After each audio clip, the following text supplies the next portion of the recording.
Beleza, Pedro. Olá, boa tarde a todos. Gostaria de iniciar essa discussão com Bruno Mello, agradecer a sua presença, professor assistente da Universidade Estadual do Piauí, e ressaltar que é muito importante esse contato interinstitucional, principalmente em tempos de pandemia, né, no qual nós temos que nos adaptar e trabalhar remota, né, utilizando mais vídeos e redes sociais. Então, a gente está aqui para discutir um pouquinho, de maneira informal, mas também com aquele pé na ciência, sobre como essa crise impacta em várias frentes para além da saúde, né? Como ela tem impactos políticos, sociais, econômicos. Então, professor Bruno Mello, mais uma vez, obrigado por aceitar esse convite e esperamos que tenhamos um debate bastante proveitoso. Boa tarde, João Vitor. Antes de mais nada, muito obrigado aí pelo convite, né? E vamos conversar um pouquinho sobre essa questão, né, da conjuntura política, da democracia em xeque, digamos assim, nesse momento tão crítico, né, dessa pandemia. E até uma coisa interessante falar dessa democracia em xeque, porque a democracia é tão frágil, né?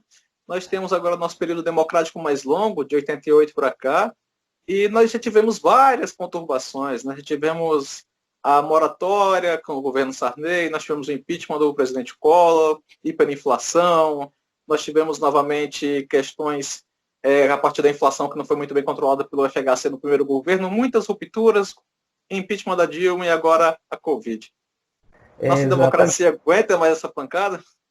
Olha, esperamos que sim, né? É uma torcida, acima de tudo, para que a gente possa superar essa situação. De fato, né, o professor João Vitor, nós temos esse histórico de uma democracia ainda jovem, de uma democracia ainda incipiente, né? E se a gente for parar para pensar, né, de como ela vem se desenvolvendo desde o seu princípio, ela já vem numa situação problemática. Então nós temos dentro da ciência política, né, alguns autores que vão trabalhar com essa questão da transição à democracia, que vão até usar aquela expressão, né, da lua de mel democrática, ou seja, quando tu sai de um governo autoritário e tu chegas, então, a uma democracia, tu teria ali um primeiro momento de lua de mel da população com o sistema democrático, né, um momento de firmar justamente aquela certeza, aquelas convicções acerca do regime democrático. Só que o que acontece no Brasil, né? Nós nunca tivemos efetivamente uma lua de mel democrática aqui, né? Nós temos sim uma relação muito conturbada e muito problemática entre tapas e beijos, com muito mais tapas do que beijos, desde o início, né, desse processo, né, de pós-transição. Então nós temos aí 2 impeachments já estabelecidos, né, do Collor, da Dilma. Nós temos hoje mais uma situação aí profundamente crítica, né, no governo do presidente Jair Bolsonaro, né? Então, isso tudo vem contribuindo, né? Se a gente vai pensar nesse histórico aí, né, da democracia brasileira ainda jovem, nós temos justamente uma situação cheia de solavancos, né, com poucos momentos para que a democracia tivesse efetivamente se firmado, digamos assim, nesse imaginário popular mesmo, nesse imaginário da população brasileira. Então, o que nós temos é justamente quase como um problema crônico da nossa democracia, aquilo que o autor José Álvaro Moisés vai chamar de paradoxo da legitimidade democrática. Ou seja, nós temos aqui uma convivência de algum apoio do ponto de vista, digamos assim, mais abstrato à democracia, ou seja, a democracia como ideia, combinado sempre com muita desconfiança das pessoas em relação a como a democracia efetivamente funciona, em relação às instituições democráticas, aos partidos, ao Congresso, aos governos, né? Então, essa questão ela vem se estabelecendo, né, como problemática, e hoje nós temos uma situação em que a própria democracia como ideia começa a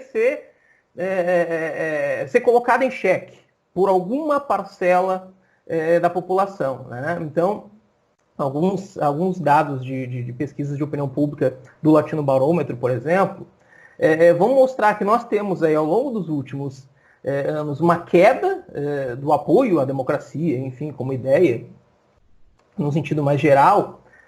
Tu não chega a ter um aumento substantivo de uma perspectiva mais autoritária, mas o que tu tens? Tu tens um aumento, sim, significativo do percentual de pessoas que vão dizendo que tanto faz o regime de governo, que tanto faz se é democracia, se é outro regime. Então, justamente essa zona cinzenta que fica, né, de pessoas ainda perdendo, digamos assim, essa crença na democracia e a democracia perdendo esse apoio, isso vai minando, né, as bases dessa democracia. Nós já não temos uma tradição histórica democrática consolidada. Nós temos um sistema partidário extremamente confuso para o eleitor médio, né? Nós temos aí esses jogos, né, entre os partidos políticos, eleição a eleição, que são sempre muito complicados para o eleitor entender, para o cidadão entender.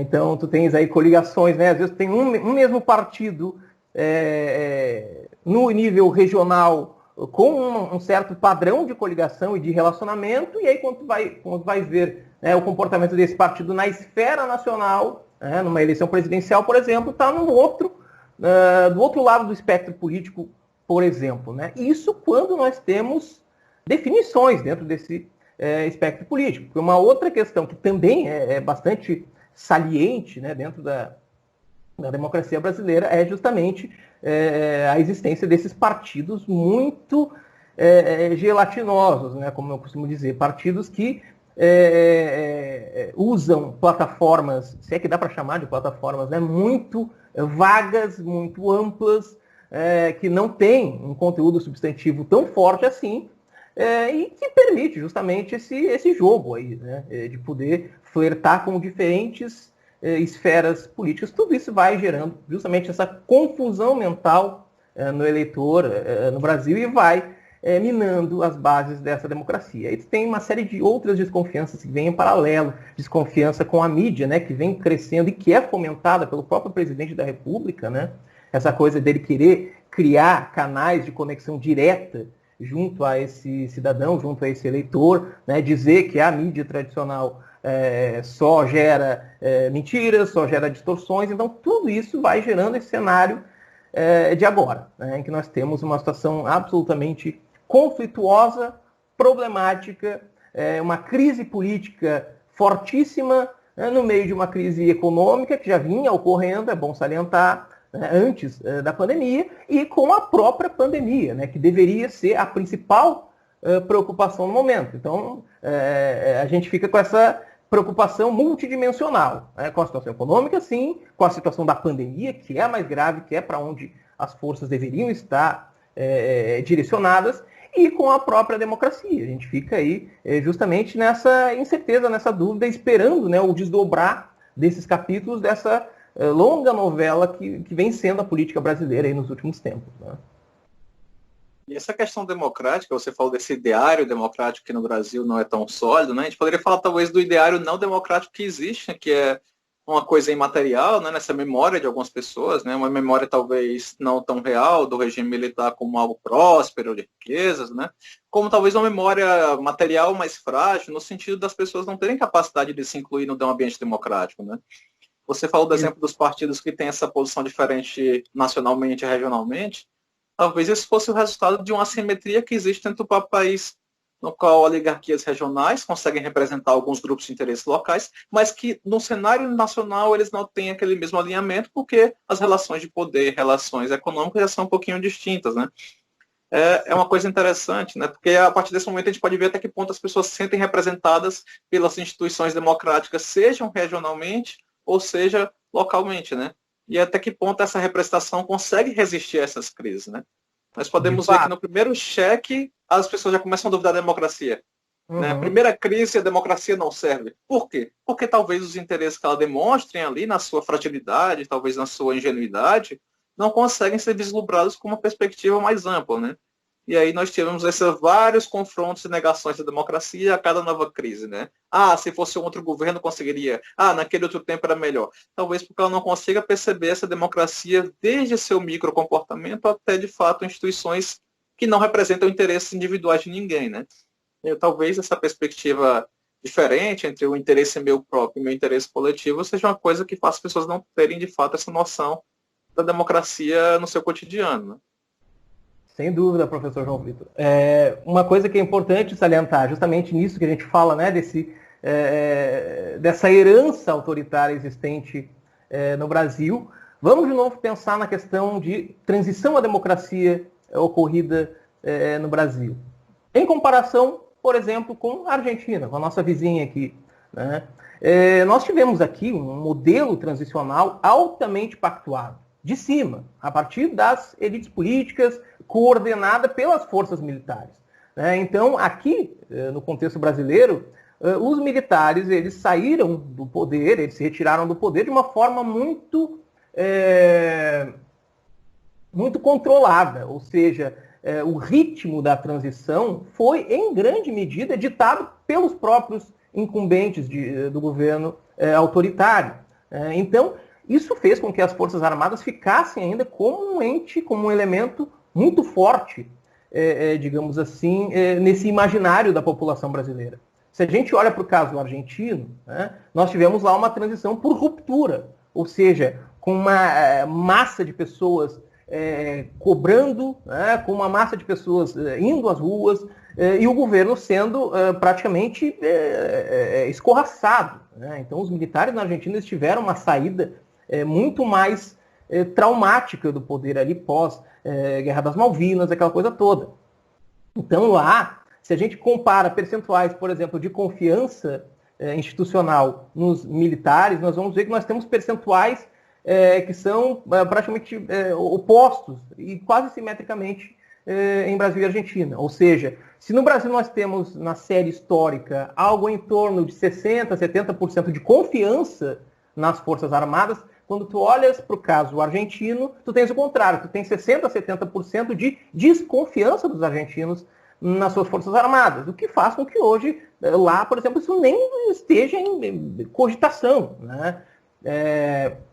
Depois houve todo um processo, né, de valorização da memória da repressão na Argentina, coisa que aqui no Brasil não aconteceu a contento.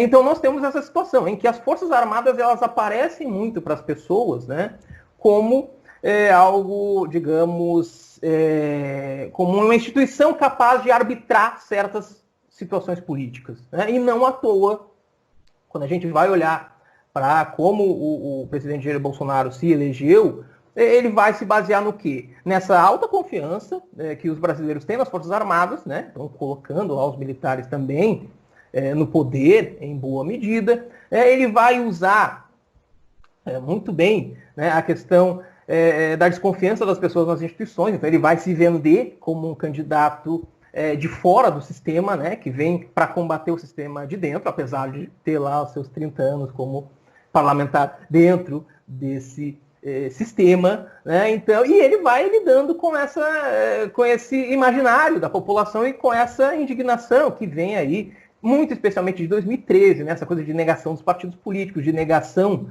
da própria política. Então aí nós temos uma outra questão que cabe refletir. O brasileiro ele tem um histórico, digamos assim, de certo afastamento, de certa apatia em relação à política, né? Quando se fala em política é lá no tempo da política, no tempo das eleições. Fora isso, as pessoas elas ficam meio mornas nesse debate. E aí quando afloram, né, as manifestações lá de 2013, muita gente diz, não, agora as pessoas vão passar a participar politicamente, a se engajar, a discutir a questão política. Só que aí a discussão política, ela surge de que forma? Ela surge como negação da política. Né? Então ela surge como uma negação dos partidos políticos, da institucionalidade existente. Então, em vez de teres um fortalecimento do debate público, do debate democrático, nós temos um enfraquecimento, no sentido de que vai surgindo aí um questionamento cada vez maior às instituições, a ponto de nós termos aí um presidente hoje que flerta, né, com movimentos que pedem AI-5, que pedem fechamento de Congresso, fechamento de STF. Então, isso é fundamental, né, da gente pensar dessa forma como o brasileiro vai se relacionando com as instituições, com a própria democracia no seu sentido procedimental, né, das instituições políticas efetivamente existentes, e também, justamente por ter essa fragilidade nos laços institucionais, nós temos uma política extremamente personalista. Né? Então, o brasileiro ele parece ter essa necessidade permanente do herói, exatamente, do salvador da pátria, né? Daquele que vai nos salvar de todos os males, daquela liderança, daquela figura política que vai revolucionar, digamos assim, a política brasileira. Né? E, claro, Isso acaba sendo muito prejudicial. Isso acaba também tirando muito do conteúdo do próprio debate público, do próprio debate político, porque as ideias em si, elas ficam em segundo plano. Né? O que vale é tu estares ali ao lado do teu herói, tu estares apoiando aquela figura, independentemente do que está acontecendo na prática e das contradições que vão surgindo na prática. Né? Então nós temos aquela coisa ainda meio orgulhosa de certa parcela da população brasileira, que é aquela coisa de chegar e dizer, não, eu não voto em partidos, eu voto na pessoa. Para mim o que importa é a pessoa do candidato.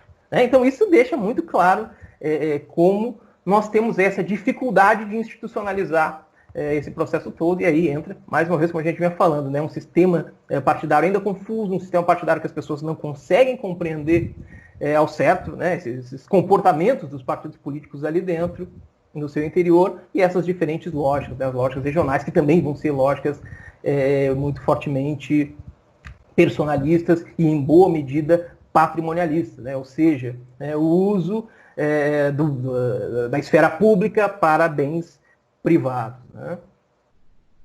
É interessante você falar disso, né, porque a gente pode ver como teve uma mudança dessa classe política, de certo modo, nos últimos 20 anos, mas como essa mudança também talvez sofrendo um retrocesso. Né?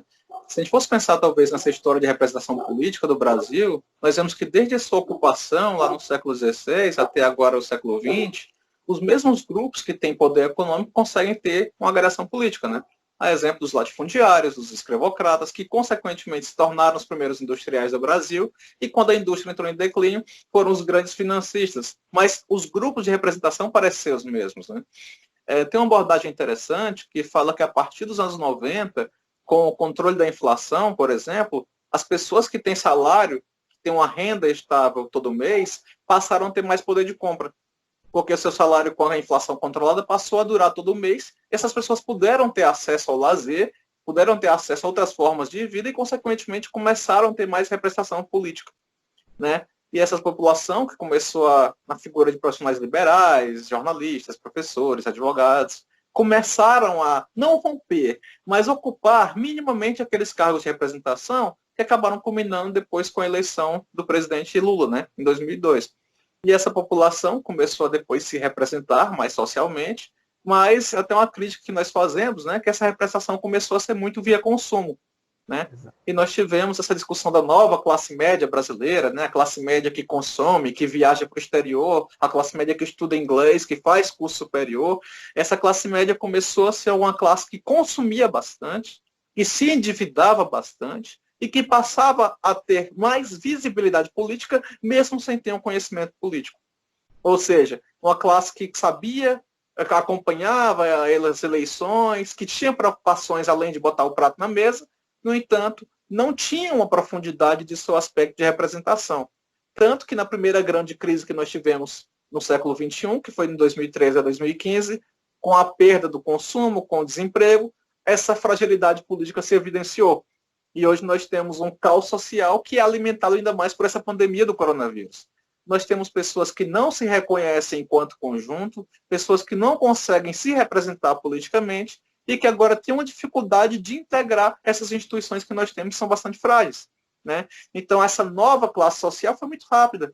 Uma classe social que surgiu quando pôde consumir, começou a se desenhar ali em 95, 96, teve sua explosão nos anos 2000. O Brasil, a democracia brasileira estava forte. Né? Havia um Estado que estava garantindo direitos, havia educação, saúde, muito maus, muito ruins, mas ainda estava se construindo. Né? Havia uma espécie de esperança. Né?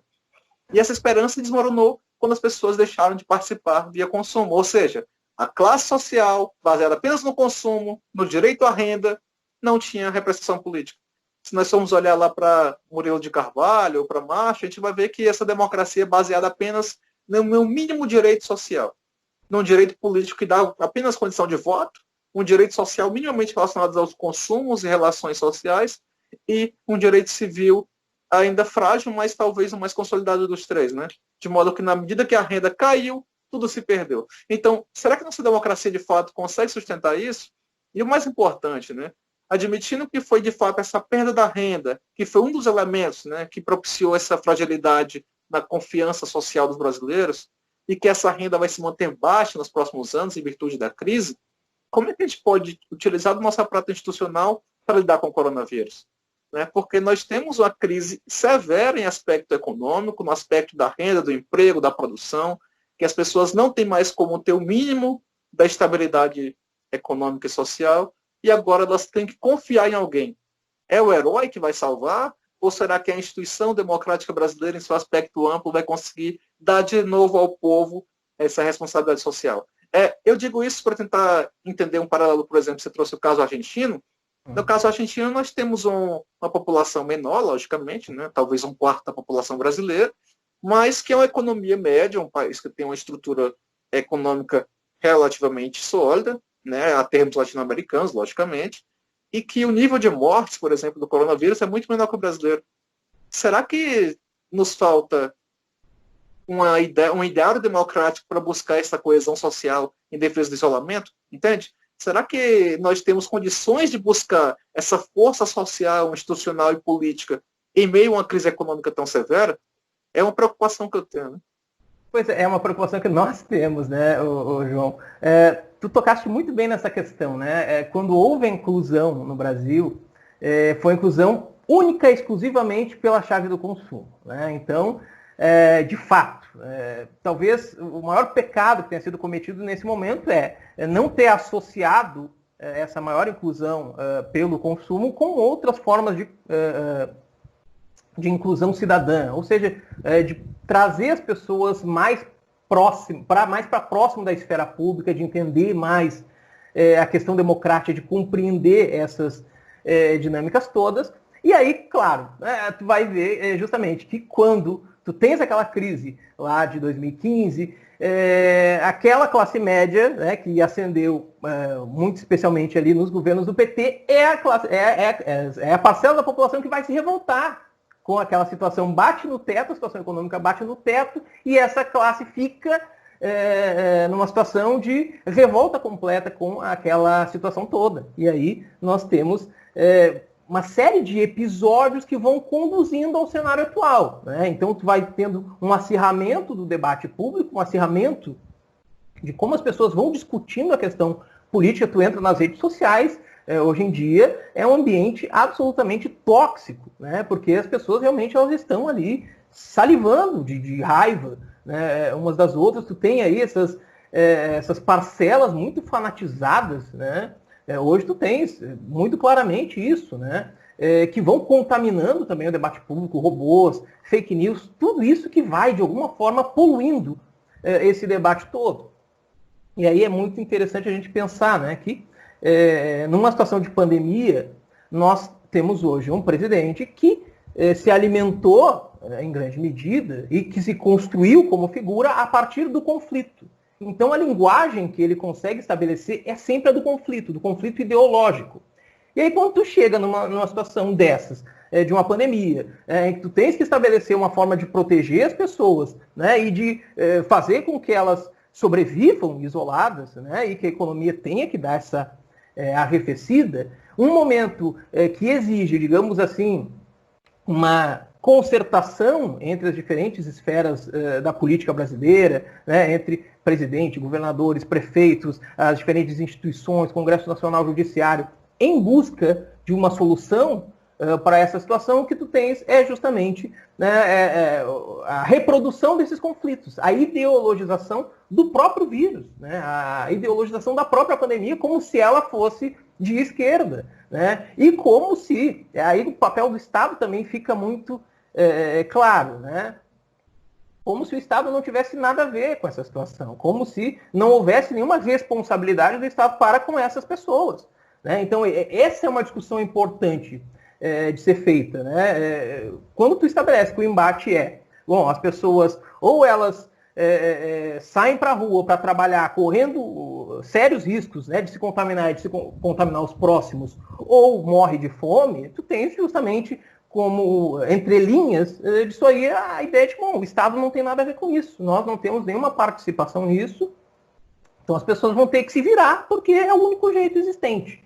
Né? Então, já pensando também, né, na forma como a democracia ela pode se fortalecer a partir desse cenário tão árido, né, que nós temos para a democracia, que tu tens justamente essa situação fortemente conflituosa, seria muito importante a gente pensar num grande pacto, digamos assim, como nação mesmo, como sociedade, a partir dessa pandemia. Ou seja, de que as pessoas elas têm que ter aquilo que o pessoal chama como uma cama social básica para se manter em situações como essa. Que não é justo que as pessoas tenham que escolher entre sair e se contaminar ou ficar em casa e morrer de fome. Que nós temos que estabelecer que o Estado tem, sim, certas responsabilidades e de defesa de certos direitos. Então, se a gente vai pegar lá os clássicos do liberalismo, vamos falar sim do direito à propriedade, vamos falar do direito à liberdade, que tanto é falada por algumas pessoas, mas vamos falar também e principalmente do direito à vida, porque sem vida não vai existir liberdade, sem vida não existe propriedade, não existe nada. Então, nesse momento parece que nós estamos aí entrando num embate, num conflito que é absolutamente estéril, de uma crise que ela é inevitável e que o que resta, o que sobra a partir dessa situação, o que pode ser feito? Como nós podemos pensar a sociedade a partir disso? Só que o que nós estamos vendo é justamente, no caso, o governo federal meio que se eximindo, tirando o corpo fora das suas responsabilidades. Porque assim, a responsabilidade agora seria justamente de coordenar as ações, de unificar as pessoas, de unificar o país para superar essa crise, para que nós saíssemos o mais rápido possível dessa situação de pandemia para começar aos poucos e com todos os problemas posteriores, a reconstruir o país, a reconstruir as nossas vidas. Só que quanto mais vai se ficando nesse falso dilema, nessas polêmicazinhas aqui e ali, a pandemia vai continuando, a crise vai continuando e provavelmente nós vamos demorar ainda mais para começar esse processo de reconstrução, porque justamente a pandemia ela não escolhe, a pandemia não tem ideologia, a pandemia ela continua aí, as pessoas continuam se contaminando. E aí qual vai ser a resposta, qual é o plano, qual é o projeto que nós temos e principalmente como é que nós vamos pensar o Brasil a partir disso. Então, esse é um momento em que me parece que pode ser um ponto de inflexão para a democracia. Ou nós vamos seguir caminhos muito complicados em termos de valorização da pluralidade, de valorização da vida, da valorização de cada vida, ou nós vamos para o caminho de dizer, olha, realmente nós temos que repactuar algumas coisas aqui. E o que nós queremos nesse momento é mais democracia, não menos democracia, não mais autoritarismo.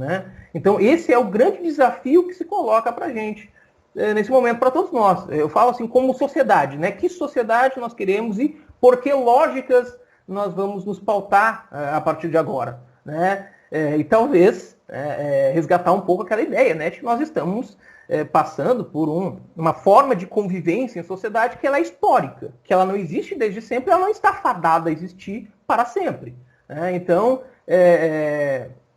quem sabe nós possamos começar a repensar algumas das bases nas quais nós estamos aqui funcionando e dialogando. E é uma questão muito importante que você tocou, nessa necessidade de repensar a sociedade, mas é aquela velha coisa, eu só consigo pensar de barriga cheia. E um problema sério que nós temos, até nessa questão de promover o isolamento social, de manter o distanciamento, é que as pessoas não têm condição de ficar em casa. Nós vimos que muitas pessoas não têm internet em casa, não têm água encanada em casa, as pessoas não têm uma renda, as pessoas estão... O desemprego, o mais crítico talvez dessa crise foi que ela chegou no momento onde a crise estava no nível mais alto. O desemprego, a falta de responsabilidade social das pessoas, a infraestrutura social e urbana precária. Ou seja, não há como garantir o isolamento social, porque não há como garantir que a população saia da miséria. A miséria é uma questão mais complexa, não miséria apenas como uma exclusão da renda. A miséria como um aspecto multidimensional, como diria o Amartya Sen, a miséria pela falta do acesso à renda, acesso à saúde, ao lazer, ou seja, a população não tem esse acesso. E na medida que ela não tem esse acesso, em virtude dessa fragilidade estrutural da economia brasileira, não tem como ficar em casa. Então, muita gente não tem casa. As que têm casa não têm água encanada. As que têm água encanada não têm energia. As que têm energia não têm um mercadinho próximo, não têm acesso ao transporte. Ou seja, como é que eu posso pensar o isolamento dessa forma? Então, a gente não pode simplesmente lidar com o coronavírus e resolver o problema. Se acabar a pandemia amanhã, o problema não vai estar resolvido. Porque Se tiver uma outra crise, se tiver um outro vírus, como é que vamos lidar com isso, né? Até que ponto a população vai ter condição de resguardar? Até que ponto o Estado vai ter condição de garantir aqueles que não podem se resguardar, né? E o pior caso, por exemplo, é da classe que tem condição de ficar em casa, mas não fica porque não acredita, né? É a ignorância como uma força institucional no Brasil. E poderia até se dizer uma força institucional mesmo, né? Porque está vinculada a aparelhos de comunicação. Não a TV, mas a internet, que hoje em dia tem uma capacidade de mobilização social imensa, né? Então, essa ignorância talvez seja mais um fruto da miséria, né? Essa população que não tem essa identidade social, não tem condição de viver, e tudo isso talvez fragilize nossa democracia. Então, pensar em como lidar com esse coronavírus é primeiramente pensar, e claro, em políticas pontuais de acabar com essa proliferação, né, e descobrir uma cura, né? Mas temos que pensar em como sustentar um Estado que vai ter uma próxima crise. Né? Esse é um fato. Talvez daqui a um ano, talvez daqui a 10 anos, talvez um outro impeachment, talvez uma outra moratória, talvez uma outra hiperinflação, talvez um outro vírus, e agora? Né?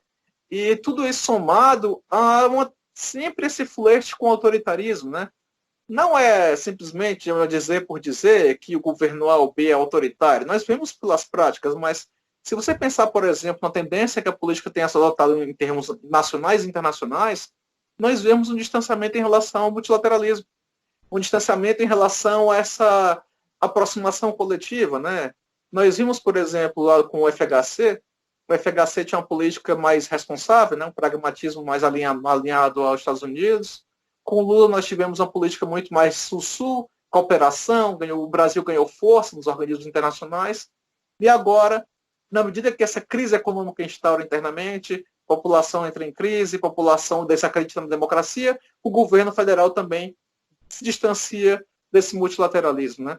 E pensando hoje que para solucionar no curto prazo é importante que nós tenhamos acesso ao recurso da pesquisa, da vacina, o Brasil não está no eixo prioritário da OMS, né, já que ele não está contribuindo. Então, talvez, tanto no aspecto amplo, de longo prazo, dessa consciência social das pessoas, nós tenhamos distante, como também na própria busca da vacina, né, porque o governo federal não alinha-se com os organismos de cooperação global. Então, essa crise talvez seja muito mais severa do que, de fato, um vírus. E apesar do vírus já ser bastante severo, né, então, é uma crise econômica que alinha-se a uma oligarquia política, já desde a ocupação brasileira, e essas questões de concentração de poder político, concentração de poder econômico e ciclos parecem levar o Brasil a uma incerteza que ainda não tem como ser dimensionada. Né? Então, eu acho que talvez nossa grande dificuldade seja dimensionar qual é o nosso problema e, a partir desse, tomar esse problema como dimensão, saber como enfrentá-lo. Né? Porque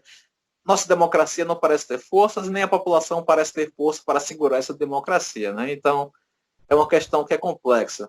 Né? E nós que podemos, ficamos em casa, mas não há, de fato, como garantir que a população toda fique e nem que a população defenda essa ideia. Né? É uma questão bastante complicada.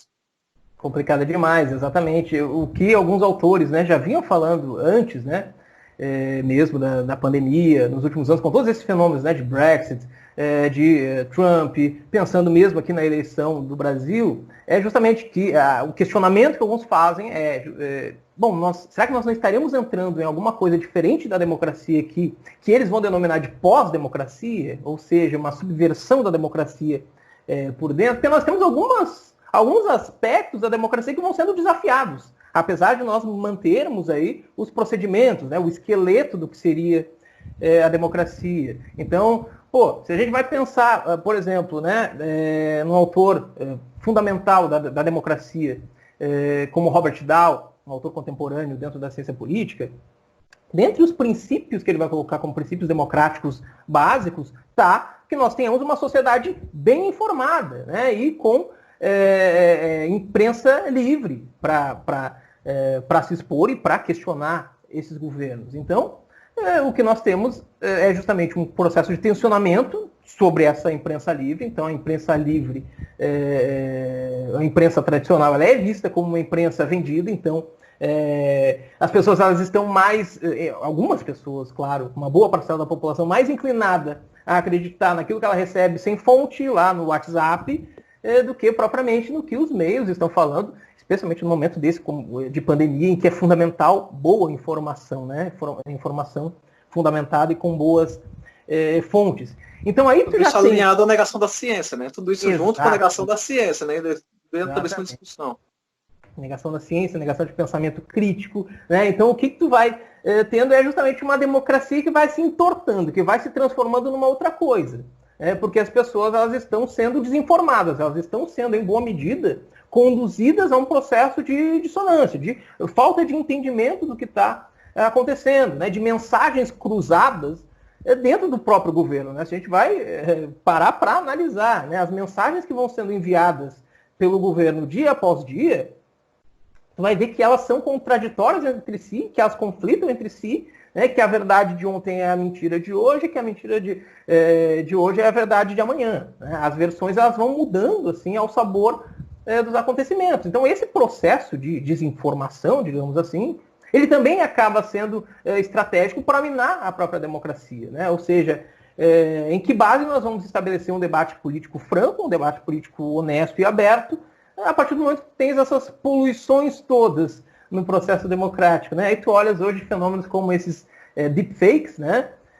Que são um perigo tremendo. Se a gente vai pensar numa época eleitoral, né? Que tu pode colocar o rosto de qualquer pessoa ali numa determinada situação, pega alguém que imite bem e tá lá, o político falando aquilo, o candidato tal, meu opositor, falando aquela barbaridade toda. E aí num processo que é relativamente curto, né? Bom, daqui a pouco as pessoas elas embarcam naquilo e aí tu tem toda uma distorção do processo democrático, porque justamente as pessoas elas foram conduzidas a certas desinformações. Né? Então essa é uma preocupação que nós devemos ter, não só no Brasil, mas em nível mundial mesmo. Né? Para que lado nós vamos caminhar, principalmente após essa pandemia? Para que lado a própria democracia vai se direcionar? Né? E aí, de fato, nós temos aqui no Brasil a necessidade, né, sabemos, complexa, né, difícil, mas de maior investimento em ciência, em conhecimento, né, que hoje nós estamos vendo, estamos sentindo da forma mais dolorosa possível como isso faz falta. Né? Então, esse é um dos pontos, né, que quem sabe nós estejamos num caminho, espero que sim, de maior valorização da ciência, dos diversos conhecimentos e como eles podem contribuir, principalmente em cenários como esse, né? Porque é um histórico nosso, né? Nós temos um país que acaba sendo sempre muito reativo. Ele espera a coisa acontecer, espera ficar horrível, ficar, digamos, irreversível, para daí começar a pensar naquelas questões que são fundamentais e que deveriam ter sido pensadas de maneira preventiva, né? E isso se aplica, inclusive, à democracia. Né? Eu acho que nós temos que ir pensando cada vez mais mecanismos de aperfeiçoamento da democracia. Quem sabe de criação de mais espaços nos quais as pessoas possam efetivamente participar e debater politicamente para além dessas personalidades, para além daqueles figurões políticos tradicionais aos quais as pessoas se apegam. Né? Que elas possam ter diversas fontes de conhecimento, de leitura, de acesso, né, à informação, que permitam que elas possam ir construindo suas próprias percepções a respeito da democracia, né, que elas não fiquem tão reféns de situações como essa. Então essa é a preocupação que nós temos. Né? O que virá do mundo pós-pandemia, o que nós podemos esperar aí da própria democracia e de como as pessoas vão se comportar. Né? Quem sabe, né, tentando ser otimista, nós não possamos atravessar isso para o caminho de uma sociedade mais fraterna, mais colaborativa, né, com um maior senso de interdependência entre nós, né, de que, de alguma forma, nós todos estamos, em diferentes medidas, expostos e dependendo do trabalho, das ações dos outros. Né? Justamente essa coisa do isolamento social, de pensar que as pessoas se bastam por si mesmas, hoje isso acaba sendo alguma medida demolida. Né? Nós estamos vendo como é importante nós pensarmos também no outro, né? No estabelecimento desse capital social de relação de confiança, de pontes de confiança que nós possamos fomentar para sair juntos dessa situação. Ela não é fácil, ela não é simples, ela demanda sim que nós possamos aí pensar juntos e partir para uma perspectiva cada vez mais colaborativa, né, para que nós possamos sair juntos. Não tem caminho individualista para nós sairmos dessa situação como sociedade, né? Então vamos começar a pensar também um pouco mais como sociedade. Essa é uma esperança que nós temos, né? É a esperança de fato, não só mudarem os políticos e as políticas, mas a forma como a política interage no cotidiano das pessoas. Mas tudo isso alinha-se uma incerteza, né? Porque ao mesmo tempo que nós buscamos essa política mais colaborativa, essas pessoas mais cooperativas, nós temos práticas institucionais que estão se enraizando, que vão contrariamente a isso. Né? A política de teto de gastos, a política de desinvestimento em educação e saúde, né? A perda de segurança do trabalhador, tudo isso são instrumentos que tendem a favorecer ainda mais o individualismo, que tendem a dificultar essa manifestação coletiva dos interesses, né? Que a população possa de fato entender que se um está exposto, todos estão. Então, acho que a maior dificuldade que nós temos é que, ao mesmo tempo que o ideário democrático deve modificar, as instituições democráticas devem acompanhar esse ideário em termos de políticas práticas, de fato, e tudo isso alinhado à modificação da estrutura econômica que é extremamente desigual, concentrada e precária no Brasil. Né? Tudo isso alinhado a um país que, historicamente, tem um trabalho com produtividade muito baixa, em termos muito simples, que tem um desemprego que eleva, se reduz em ciclos muito previsíveis, e que nós temos uma fragilidade tecnológica e uma dependência externa muito grande. Né? Até que ponto nós podemos modificar esse quadro de concentração econômica para que as pessoas tenham uma visão diferente sobre seu papel social e isso possa refletir em políticas. Né? Tudo isso são três dificuldades muito grandes de longo prazo. Eu acho que essas três grandes dificuldades, né, modificar a estrutura econômica, modificar a percepção social das pessoas e as práticas cotidianos da política são nossos desafios que são agravados por essa crise sanitária severa do coronavírus. Né? Então, mas o que de fato nós temos que pensar é solucionar o coronavírus, sim, mas pensar em condições de transformação social no longo prazo, em prol cada vez mais da colaboração democrática. Professor Bruno Mello, eu queria muito agradecer novamente por dar a oportunidade desse debate, desse diálogo bastante proveitoso. É importante reforçar essa aproximação interinstitucional entre a UESP e a UFP e reforçar essa nossa necessidade de aproximar-se do público, né?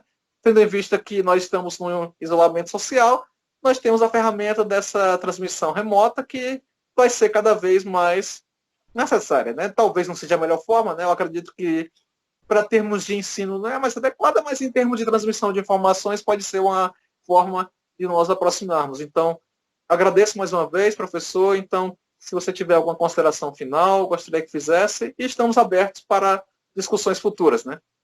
Perfeito. Muito obrigado. Só tenho a agradecer, né, pelo convite aí. Foi uma satisfação conversar um pouco sobre essas questões que nos inquietam também, né? Então, nós, nesse momento, temos muito mais questionamentos e reflexões e dúvidas do que propriamente respostas para o que vem pela frente, mas é isso, né? E deixar sempre aquela mensagem, né? Quem puder, fique em casa, se cuide, porque essa pandemia não é brincadeira. Então, vamos todos aí colaborar, porque é aquilo, né? À medida que nós ficamos em casa, que nós nos preservamos, nós estamos preservando quem está precisando trabalhar lá fora, né? Quem não tem alternativa em relação a isso, tá? Então, é isso. Deixo um grande abraço para todos aí e foi uma satisfação poder participar. Exatamente. Fiquem em casa, se cuidem, cuidem de si, cuidem dos outros. Exatamente isso. Pois, muito obrigado, professor. Até a próxima oportunidade. Abraço. Um abraço a todos.